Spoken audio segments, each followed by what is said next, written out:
Okay, so you all are going to have to excuse me today. I just do not feel like getting in makeup and going upstairs and doing the lighting and so forth. So I'm just going to do this vlog down here. Right now I'm at about 55,000 followers. So let's see how many I'm going to lose after this vlog. All right, so here goes. A couple of days ago, I went online and discovered that Kim Burrell was trending on Facebook. And when I went to see what was going on, I saw articles that were labeled video leaked of Kim Burrell doing a homophobic rant, and I'm like, okay, what's going on? So I clicked and there was like a 2-minute video out there and I watched it. Cute try, but that was not a leak. Churches have been recording and distributing videos of sermons for years, so that was not a leak, that was a post. That was not a homophobic rant, that was a sermon that she taught based on her biblical beliefs. There is a huge difference. Just because a person does not believe the same as you, that does not make them a homophobe. I mean, there are people out there that don't believe in God, but I have never heard any of you all say,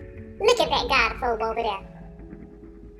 I see. Now look, I know a lot of nice gay people, okay? And I love them. And what I appreciate about the relationship I have with them is the fact that they know my stand when it comes to homosexuality, and I understand their stand.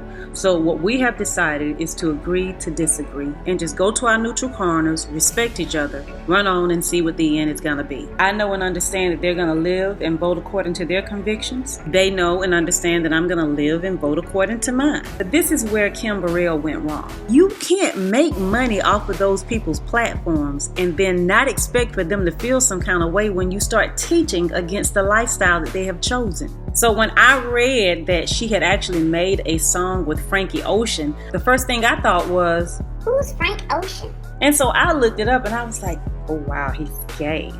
Whoa. Now, the Bible tells us to separate ourselves from the ways of the world. It even asks, how can two walk together except they be agreed? In other words, you can't double dip.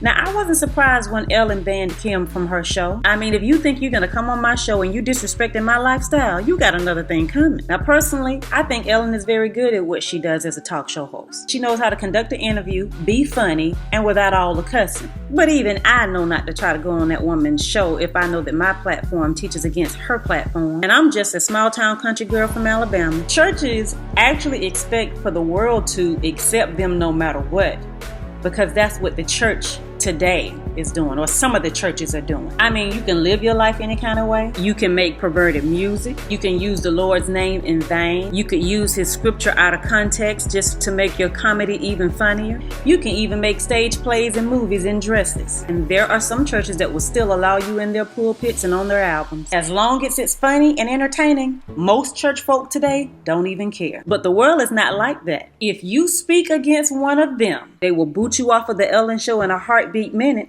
and then talk about you while you ain't there. So guess what, church folk? The joke is on you. A lot of people have been asking why some of our big name pastors and gospel artists haven't stepped forward in support of Kim. Well, that's easy, because some of them don't want to lose that check. These people are making movie deals, book deals, album deals, TV show deals with the folks that are in the world. Their bosses are huge supporters of the LGBT community.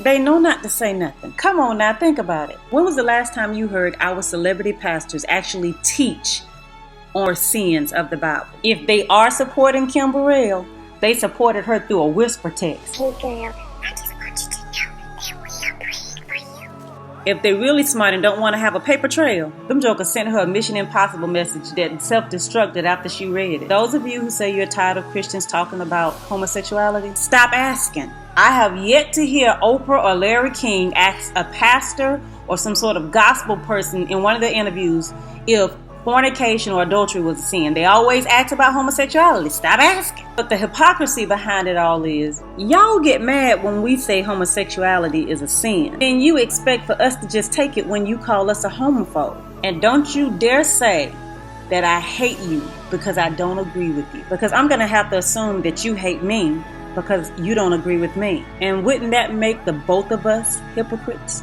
At the end of the day, it is my prayer that we will all just learn to love and respect each other. God is the one who has the last say.